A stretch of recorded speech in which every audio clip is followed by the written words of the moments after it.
Welcome to the Expansive CEO podcast. I'm your host, Hannah Chapman, founder of Expansive CEO and X Squared Wealth Planning. Buckle in as we explore how to create true prosperity and build a business and a life that expands beyond yourself and makes a dent in the universe.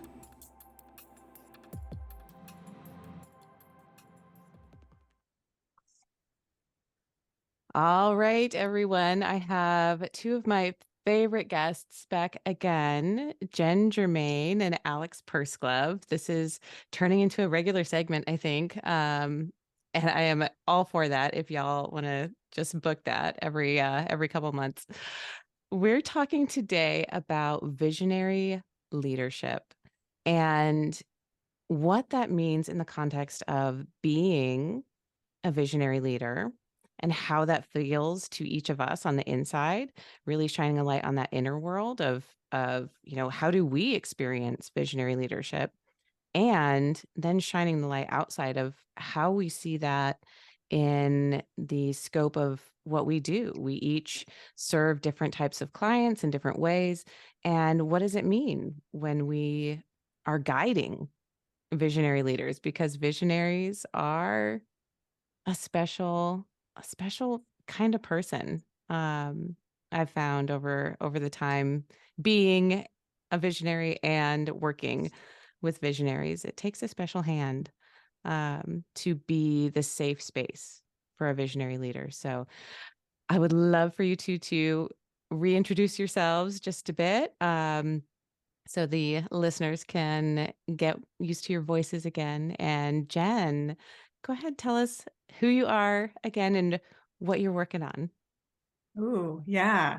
So Jenn Germaine, it's very interesting because I haven't even told you two about it, but I'm going through a massive rebrand and I'm launching the Fulfillment Foundation in a couple of weeks, which is actually a school of creativity and innovation for visionary founders and leaders. And launching that platform has been something that's been in my vision and burning around and brewing in the background for years, actually. And if you know my background, I was in the legal industry, but I actually represented educational institutions for probably 10 years of my career. And I've obviously had a lot of schooling because of my JD.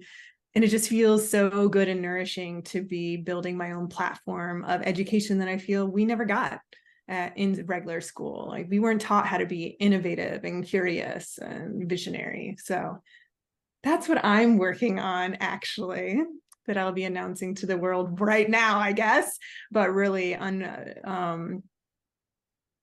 launching in a much bigger scale over the next couple of weeks. Wow, thank you. Thank you for sharing that. Yeah, oh my gosh. I am such a supporter of anything that you put out into the world. And so the moment you mentioned the Fulfillment Exploratorium, the very first little thing out into the world about this, I was on board already. So I'm so excited to hear more about that as we go through this hour. And Alex, tell us more about you. What's going on and what's come up in your world recently? Yeah, so I am a business and success coach, mostly specializing with women entrepreneurs, visionary, high achieving spiritual women who have big dreams and know that they're also desiring to live with more passion and more impact and abundance and to live with fulfillment. So Jennifer and I have actually had some conversations about that recently and having this alignment of exploring fulfillment. And so Jenn, I just got goosebumps as you shared that. I'm so excited to hear more about what you have coming up and how that's going to unfold. And for me, I think you both know that I actually just got back from a 10-day transformational retreat in Kenya in Africa with the Wild Visionary Mastermind group. And so that's been an incredible experience and really helped me get even more clarity around my vision and what's aligned for me and what's coming up. So I'm continuing to also be creating in the background while running my retreats and private work and workshops and all the things I do, but I'm continuing to explore how to get even more aligned in what really fires me up and how I guide women and what I want to bring out to the world.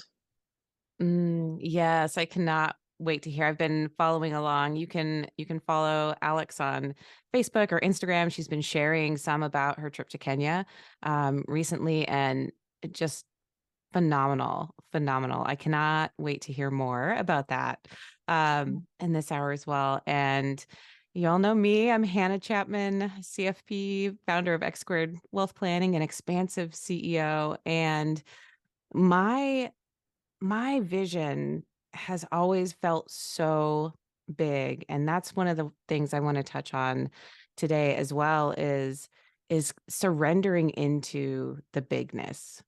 I think a lot of visionaries, myself included, will see something so big in the future, and we have these dreams and ideas, and it can feel like the first time. So for me, I'm gonna start with a little personal anecdote here. The first time that I had this like download of a vision of, creating a company that's changing the way that the world sees and experiences prosperity. And, with X Squared specifically, it came through as this like, you're going to be, managing the CEO of a company that's, running $50 million a year in revenue and supporting thousands of families and thousands of clients. And that was like, that was big. And it felt a little bit at the time like, whoa, how do I get there? How do I get there from where I am right now? And yet, like when people ask, like, what's your vision? I'm like, that's the vision. Is it 5 years? Is it 10 years? Is it 20? I don't know. I don't know, but that's what's being cast for me. Um, I don't even want to say for me, like that's the vision that's flowing through me. And what I have experienced over the last, especially the last like year and a half, I would say, um, is the steps, right? Like the not knowing the how, just surrendering to the next step that feels right, and moving through each next right step that I know in my gut is the right next thing. And the opportunities, the connections, the literally like the clients and the people who, need to be in my world for whatever reason, like have just been dropping into place um, because they were there all along. I think is part of the secret sauce too. So I wanted to share that because I have I have clients who are this way, and a lot of my listeners who are visionary entrepreneurs. If your vision feels really, really big, that's for a reason. It's not, it's not by mistake. Um, and it also doesn't mean that it's right now or next year, but that it's asking you to take the steps, right? Find those aligned steps and take them as you move forward. So I would love to bounce it over to you, Jenn, and just hear what you hear in that. And yeah, how does your fulfillment collective fulfillment foundation? Is that it? Yeah. It's brand new. It's brand new for me too. Start to address some of that. Yeah, and let's talk about vision. I love how your vision comes through you, Hannah, and I feel a ton of people can relate to how it is. And I'm going to explain how it comes through me because it actually comes through different than me. My vision doesn't feel necessarily like this huge vision that I know like this is my end point. It arises in me over time and it did this in my law firm career and it's doing it now, where I'll start to grow through something and then I start to witness like a big weakness in society, in business, in people.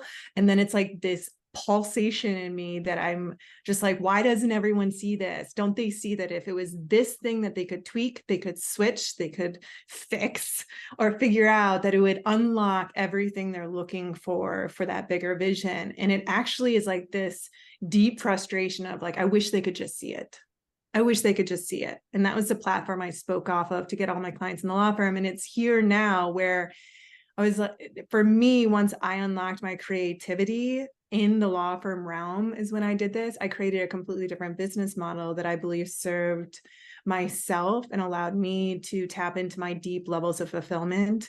But it allowed clients to work with me in a way that I do not see other law firms doing. It created much more deeper relationships, connection, and fulfillment for my clients as well. It's a win-win on both sides and my team. So a three-way win, let's say.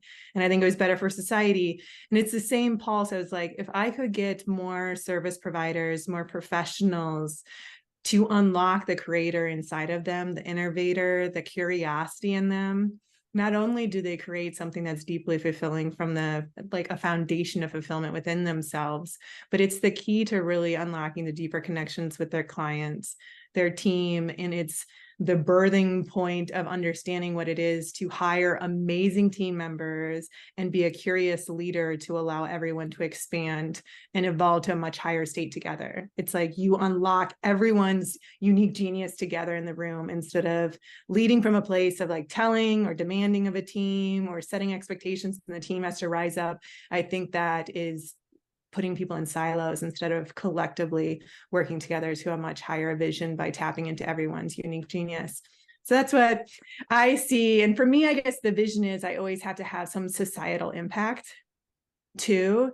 And for me, I feel like the world is in a state of divisiveness, bigger than it's ever been before. And one of the reasons, like we've got this cancel culture, if you say one thing out of place, a lot of people can drop you. And the thing that I think underlines all of that is we're not unlocking our curiosity and wondering like, what's behind that person's reaction? What was behind that person saying that? Was it a misunderstanding? Is it education that they've never had before? What is it? And being curious and asking why and giving a person the benefit of the doubt to see like, why was that stated? So I do believe in nourishing and bringing curiosity to leaders and teaching them that deep level of why and leaving space for others to actually explain more about who they are on a personal level, not a societal level. It brings more unity to society as a whole. So that's the bigger meaning that I always have behind my work and why I'm so passionate about doing what I do, which it feels like I'm doing it on such a small scale, person to person. But I actually think that's what unlocks a deeper meaning of society.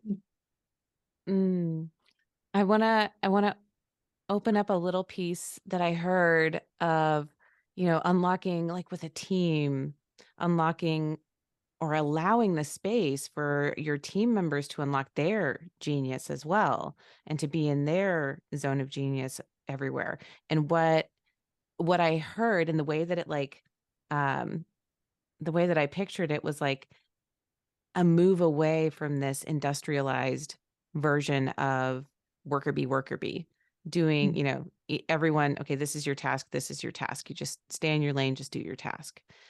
And instead, like really not just bringing, I love that you are mentioning curiosity, not just bringing curiosity to, you know, everything. I think we can all be more curious, but allowing our employees, allowing our collaborators to also bring their curiosity to unlock their genius, because then, like you said, it creates this, uh, yeah, this culture of support and innovation, rather than I'm the leader, everyone do what I say and it will all work out, right? Like that's a very different.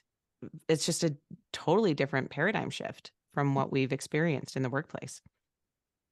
Yes. And I think there's some people that have been leading this way, the innovators of the world that create very innovative companies. But I always say, if you could imagine it, it's like you literally are hiring, if you're the CEO of the company or a founder, you're hiring mini CEOs. And that's a different mindset than hiring an employee. Like if I'm hiring mini CEOs and a CEO, not only are they carrying the greater vision too, but they're also bringing ideas up. Like they're creating ideas all the time. And it's not like they're staying in their lane because they were told to stay there. So it's like, I want somebody that's going to act like a little mini CEO everywhere throughout my company. So yeah, I think that's a good point, Hannah. Yeah. And Alex, what are you hearing? What are you taking from that? Well, the piece that really landed with me, and this is something I'm also incredibly interested in and passionate about is infusing the curiosity, seeking to understand over judging someone and writing someone off. And so, as you said that, Jen, about the cancel culture and seeing this opportunity to use curiosity and understand, what's going on. And I think that's such an important part of leadership today. And when I think about people who are visionary leaders, I tend to relate to this as people who want to make a big impact, who want to have a significant or make a significant difference, right, through what they're doing, that they have a big, well, and actually, as I say big, that's all relative too. I know you talked about that, Hannah, and I think visionary leaders can have all different kinds of sizes of visions. And to me, I think of big vision doesn't always to me mean how many people you're going to impact or the size of your business or how big things are going to grow, but it's about the significance, the depth of the impact. Sometimes it's about deep impact, sometimes it's about wide impact. So all of that to say, I believe no matter what size vision you have when you're a visionary leader, it's so important right now for our leaders to be operating without fear, judgment, and compassion, because when you're looking to spread this significant impact, to have a big mission and be involved in change, the greatest way to make the most change is for us to be locking arms, understanding each other, collaborating, working together over judgment and competition. Mm. So I really resonated with that, Jen, when you shared that. Thanks, Alex. I deeply resonate with that as well. And I always say, I remember years ago listening to a Tony Robbins seminar on like TAPE, Netflix, who knows where. And I remember somebody in the audience is like, I'm going to be you. I want to be you. I'm going to be you. And Tony Robbins turned to him and he was like, perfect. You're like, you go ahead and try to be, because by the time you get to where I'm at right now, I'm already off doing something else. So that in my mind, ever since I heard that, I was like, there is no competition. You can try to copy me. You can try to do exactly what I'm doing, but I'll already be off on to the next adventure. And it's like, that's the beauty of looking at it from a completely different lens of collaboration and us talking about fulfillment and visionaries and things of that nature. Well, absolutely. And not to mention too, there's so much opportunity. So even if I'm still doing what I'm doing when you start copying me, or if you copy me, there's so much opportunity. You can make your impact doing what I'm doing over here while I make mine doing mine right over here. So I love that, because it's positions you to look at how there is so much opportunity, right? Let's support one another in all of us rising up.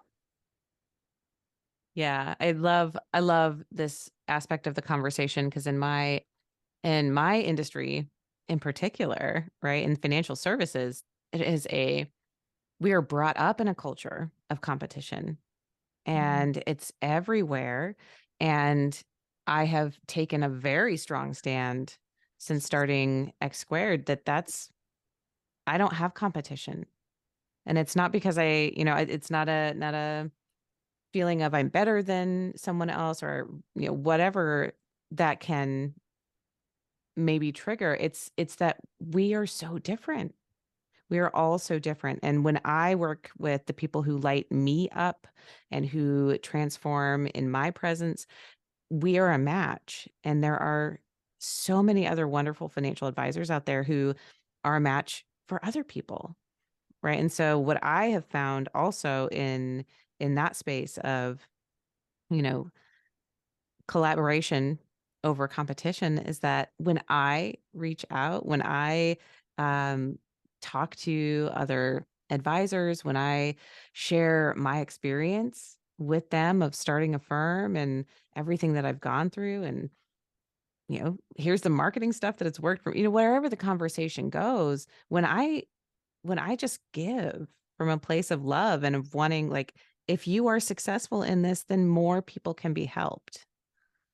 That's the place in my heart that is true. Because someone who resonates with, Jake over here or Carolyn over here, they're not going to resonate with me.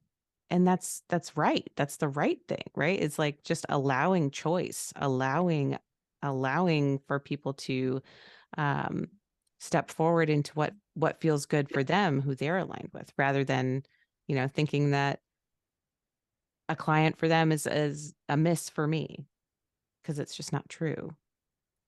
So there's my soapbox on financial advisors. Yeah, we can choose to view the world through a lens of competition, or we can choose to view the world through a lens of collaboration and opportunity. And I choose collaboration and opportunity. And speaking of opportunity, Alex, tell us about your opportunity to go to Kenya, and what that was like, and even in the preparation, because 10 days away is a long time. And I know I'm getting ready to go to a retreat. I'll be out for 5 days, and then I'm taking a few days off after. And even that, it's like there's a lot that goes into it emotionally, as well as physically, prepping, but like the feeling of being able to, okay, things will be fine. Things will be good while I'm gone, and like releasing that. As a visionary entrepreneur, there's usually a lot of irons in the fire, right? So tell us. Yes, absolutely. And Africa was really interesting for me in exploring who I am as a visionary, and what or I'll say how my vision is unfolding. And it definitely involved quite a lot of preparation. I decided to go on this trip last summer, and the biggest or hardest thing for me about the trip was leaving my daughter for 10, 11 days when was 19 months old when I went on my trip. And so leaving my husband and daughter was definitely a big decision. And this is something I talk about often when I talk about crafting your vision and curating your vision, is that your vision is holistic. So often I'm talking to business owners, and they always talk about their vision just for the business. And I like to open up and say, your vision is for your whole life. It's not just the vision for this one thing or this one aspect of your business, or you don't have a separate personal vision over here and then business vision over here. It all goes together, because how you show up personally impacts how you show up professionally, and vice versa. I mean, how you do anything is how you do everything. So I'm a believer in creating an integrated vision rather than focusing on trying to balance something over here and, your family over here and business over here. I believe in making them integrate. And so I looked at this trip and had to really evaluate, is this in highest service to my entire vision? Is it in highest service to me, to my family, to this group I'm in, to my development, to my clients? And that's the place I really like to explore when I'm making these decisions, is what's in highest service to all. And for me, I found that the amount of growth I would have on this trip and how it would impact me would absolutely be beneficial to my family, despite the short-term sadness of being gone. So that was a big part of my preparation, was getting really clear about why I was doing this trip, my intentions for the trip. And I do believe in setting intentions rather than goals, because for me, I tend to get too attached to goals. And if, as a recovering high achiever personality type, if I don't hit a goal, I can beat myself up for it or feel like I should have done more. So I like to instead set intentions and then surrender to whatever the experience has for you. And that's where I think Africa was so amazing for me, because the strongest intention I set was to let go of doing and to just be, to be really present, to be present in the experience, to take as much advantage as I could of being in Africa, having this spaciousness, literally being half a world away from my life, and getting to be with the animals and nature and God, spirit, myself, and connecting to the other amazing women there, and slowing down and just being really present in this experience. And from that, it was amazing to see how, when you get some of that spaciousness and really connect to yourself, how more of your vision comes through, more of your creativity comes through, more of your passion gets reignited. And I think that's one of the lessons I've continued to learn, and that I also guide my clients in, is that spaciousness is so important, and letting go of the attachment to all the doing and the outcomes and the destination. You have to be so present in the journey and allow that spaciousness, allow that connection to yourself, in order to really get clear on your vision and what you desire and letting it unfold. Mm. So there's so much I could say about the trip. I can't even like pick one story because there were just so many amazing things that happened, from, you know, game drives and getting to go see an urban slum to participating in a naming ceremony with women from the Maasai tribe to being in an elephant orphanage. I mean, there were just so many amazing things about the trip I could go on and on about. But for me, I think just that the absolute biggest takeaway was the power of being present and connected to and trusting yourself. Jenn, what would you like to?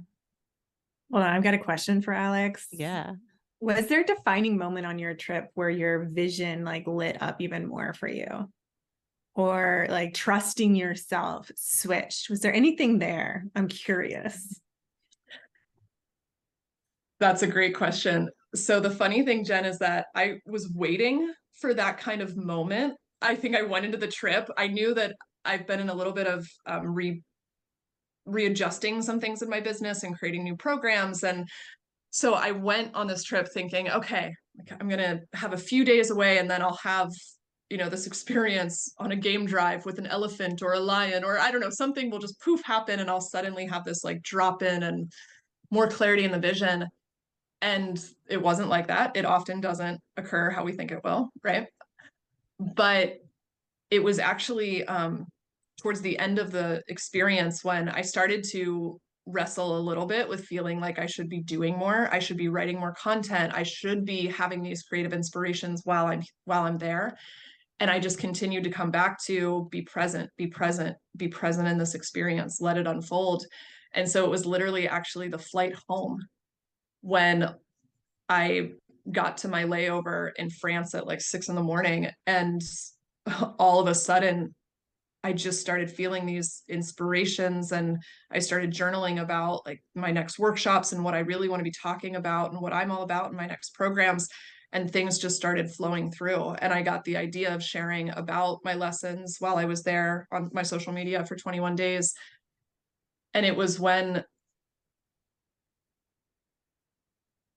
I allowed myself to just really let go and trust that it would come, that it came after I had my experience of being present in the moment every day, which was actually the initial intention I had set. Yeah. So no, it started coming up on the flight home. I love that. I think from processing all of the experiences, and I journaled about my experiences and why they were meaningful for me. And that's when I started to get more of that inspiration. I love that. It made me, I'm always curious on other people's process of how like their divine inspiration comes through them or the moments when it comes through. Because mine feels, my goodness, nature's given me a little workover today. I will say it's beautiful outside, but it's just living in my throat. And I think this happened last time I was on a call. So bizarre. Anyway, so what I was going to say is like mine will feel like an infinity symbol. And you know how an infinity symbol gets like really expansive and then it seems like the lines crash together in the middle and then it gets really expansive on the other side. That's how I feel when like my clarity comes to me after moments where I crash. And by crash, I mean, I go super into emotions. I may feel deep anger or deep sadness or like, this is never going to come together. And I allow myself to like live it, like be like, I'm at the bottom. And then from there, it'll be like the next instant, or it might be the next morning. I wake up and it just downloads, it delivers. It's like, finally, you cleared yourself this space so we can fill you back up again with everything. And I've noticed this rhythm over time and I try to fight it and it's ugly. I'm like that artist, the like crazy artist, you know, like, they're like, wow, and then all of a sudden comes out. So it's hilarious that I'm talking about innovation and that's where I'm going, because that's how it feels like to me, is like I have this big coming together and like trying to figure it out, and then this huge expansiveness right after. So I've started to watch that and allow myself to be like, enjoy the ride, like understand that it's going to dip and come back up and dip and come back up. And I feel like that's just us as individuals and living in this planet is that journey. But that's how it I am so glad you shared that, Jen. I relate to that a lot of going into like an emotional down. And I think it's often for me when it's like when I run out of juice, but then I try to force and try to figure it all out. And it's like anytime I'm trying to figure it out, to make it happen, to force it, it just never pans out. It never ends up coming. And I think that's part of where I got to on my trip when I mentioned I reached that point of wrestling a little bit with feeling like I'm in this place. I should be writing more, making videos or creating while I'm here. And then as I started to force it, it didn't come, but there was definitely emotional processing and, you know, things that came up on the trip. But I'll say outside of the trip, that often happens for me, where I'll go into just like needing to let myself express, needing to express the anger, the sadness, the emotion, let it all out. And then it clears for me doors to really tap more and more into my inspiration and my creativity. Thanks, Alex. Because Hannah, I think this gets back to what you originally said in the very beginning about surrender. It's like I was going to mention that. Good. It's I'm like going to bring you in. I've heard I surrender do a few want to, times. yeah, I do want to mention before I bring Hannah into this is what I've noticed is this can be very unnerving for my partner. Because he's just, and I've talked to him about it, but watching me feel it fully and be so not in my bold, powerful, like BA, like visionary status, but just to be in a full low. And I feel like this is what a true visionary lives through, is the ups and the downs. That's how we become who we are, like the master creators that we are.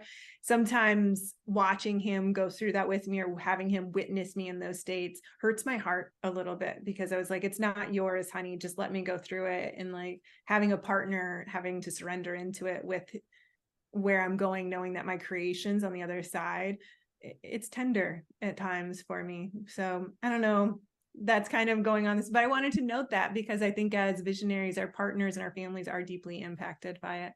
So Hannah, bring me into this surrender. What are you hearing? What's your little piece of this too? Yeah. So I love that the conversation went here. I was in a mastermind weekend with a group that I'm in. We do once a quarter, we do 3 days together. And these are other just awesome humans, so tenderhearted and with big visions and absolutely brilliant. It's such a good group. And what we were talking about, like our intention for that time, was authentic expression. And something that dropped in really profoundly for me was that the deeper we feel, the more authentically we allow our feelings to be and to look at them and to feel them. That is where our authentic expression comes from.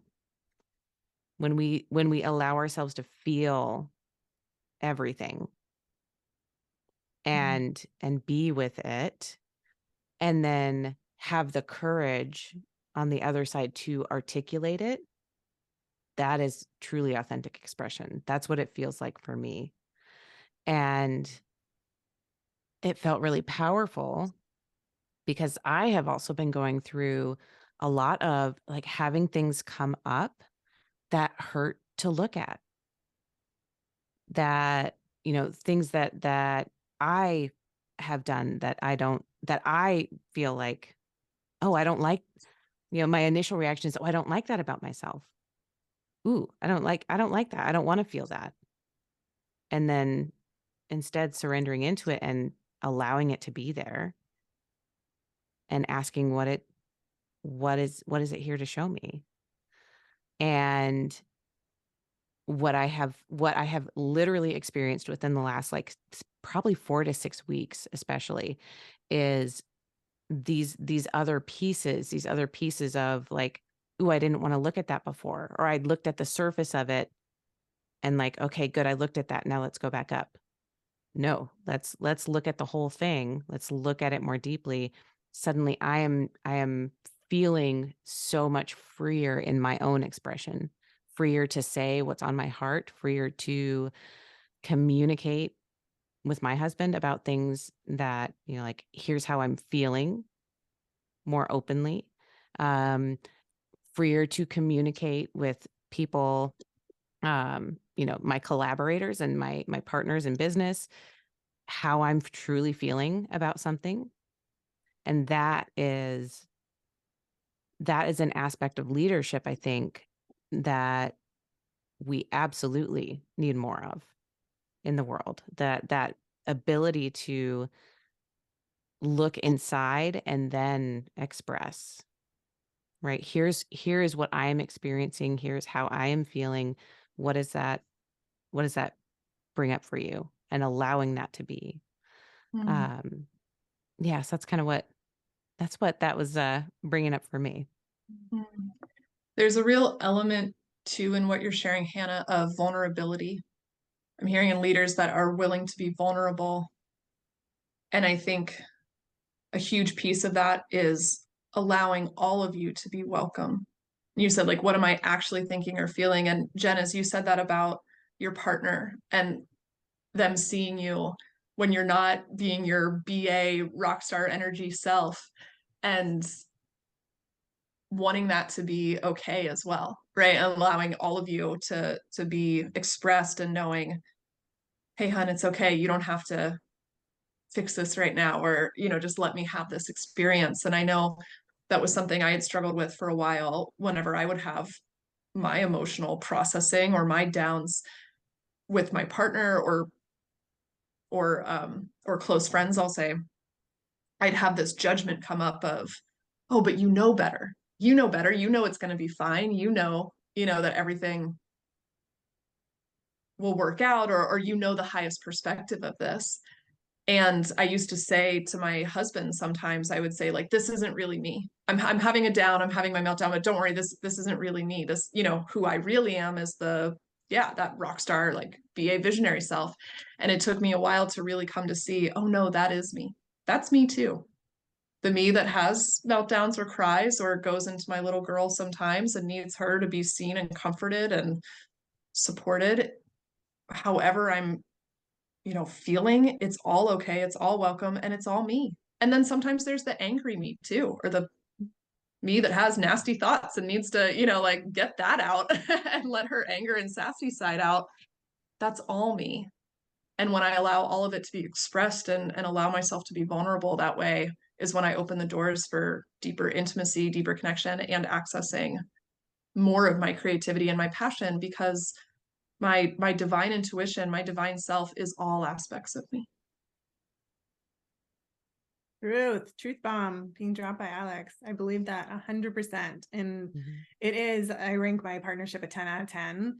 And it's just so exquisite. And it's because, like, we honor the fact that, and I think this is the best form of leadership too, is we're whole beings. We're like the infinity crashing in the middle. We all have that. And it impacts each other. We can't ignore the fact that it does impact the other person, even though we personally are going through something. It's just being able to hold space for ourselves as well as the other person when we're witnessing it or around it, or energetically, you can feel it, I think, even when it's not in the same room as you. Like, my partner knows energetically if I'm going through something, even if I don't say one word to him, or if he can't even see me, he knows. So it's just, yeah, I kind of love it. It seems like I used to always think it was like the hard part. And now I feel like it's the beauty of life, is being able to hold containers with others in such a emotional, vulnerable, ooey gooey, messy part. It's like making cupcakes and throwing it all over the wall and still making something delicious, Well, because it's where real intimacy lives, right? And intimacy is the juicy stuff. Yeah, well, I think creativity, innovate, like, everything's born out of that, like the mess, like the crash course in life. Everything beautiful is born from there. We have to experience that. Well, that's actually reflective of how childbirth actually is. Yes. Right? It's very messy. You have to, you have to go through the labor pains, and you go through the mess, and you birth something beautiful. It's how creation actually occurs. Yeah, I like that analogy. Hoorah! I don't know, that just popped into my head. And that's so good. It's the whole thing is messy. It's messy all the way through. Yep. Hannah knows. Oh, I know. Oh, I've been there. I don't. Yeah. It's but that impetus of creation, right? That, oh man, that's another part. We'll have to talk about that sometime too. That gestational period, right? The Mhm. germination period of creativity, right? Like, oh, here's the spark, and here's where it actually, all the stuff that's happening inside or underground, or whatever the analogy is. Put a pin in that, and The brewing right. stages. Oh man, I can brew. Yeah, right. Mhm. And what I wanted to share is that, Jen, I feel like well, and Alex, you said it too, like my process of, it's so interesting when I get inspirational hits of things, it depends on what it is that's coming through. Um, but it tends to happen all at once, is what it looks like. And I've experienced this several times where it's like, it'll be like on a Saturday or a weekend where I don't have anything on my calendar technically, right? And so it's like this, oh, look, there's spaciousness. I'm going to give her all of this. Like, it's my divine self is like, here it is. Here's the thing. And you're going to be furiously typing, or, whatever. It's just like researching, finding the question, like going through and mapping things out really clearly. And what that's pointed me to recently is like, oh, because that's where I gave myself space. Mm. That's where the spaciousness is in my week. And so that's when the inspiration is like feeling the room to come through. And what I'm seeing in my own life, right? And preparing for this time away and this retreat, and giving myself integration time after, I've never blocked off that much time. I've never blocked off like a full week where it was like, nope, like we're going to clear off everything possible, and just allow that spaciousness. And I'm excited to see what happens with that. And Alex, to your point, not to force it at all, but just to see what happens when the space is created for that, and Mhm. allow it to be. And if it ends up being like I go lay outside in the sun, you know, and not get sunburned because I'm very pale. Um, if that's what it ends up being, then so be it, right? And the inspiration will come later. But it's very interesting that I've noticed that pattern in myself, that the inspiration comes when I have space, when I give myself space. I agree 100%. I think creativity is directly correlated to the amount of spaciousness we give ourselves. And I will bring this in. It's not just spaciousness like in schedule, that's the key to the beginning, but it's spaciousness in your mind. Like, you have to know how to clear your mind to be able to access true innovation and creativity. And mine comes through at different moments, and I brew and then it'll make sense. But as I'm refining something, and the more I refine it to like a launch or it's ripe, it'll sometimes take it away and bring it back, take it away and bring it back. But I get worked. The closer I come to something, like it'll work me, it'll double down and work me extra hard to be like, we're going to get this so refined in that this is going to be exactly what it should be. And I'm going to work you until it gets there. So it's like, I like deadlines and stuff is very, loose in my world because of this, because I know I get worked so hard on a creation until it's really ready to be launched. And then I'll just know it's like done. Go And I'll have a time. feeling. What'd you say? Yeah, Go that's how it time. feels. It's like go time. And before it'll be like, oh, it's go time and it's ready. And then it'll take it away. And then it'll like keep doing that looping and looping, and I'll crash and come up. And then it's like, go. And I'll just know it whole body. And it's like, all right, pony up. It's like a roller coaster where I'm not exactly sure when it's going to end, but it's been fascinating to watch come through. Mm. Tell me what you mean by, or give me an example so people listening can see that in themselves, and if that happens to be their process too. What does being worked mean? Is that the emotional aspect? Is that the physical aspect? Yeah. What does that mean for you? Yeah, it might,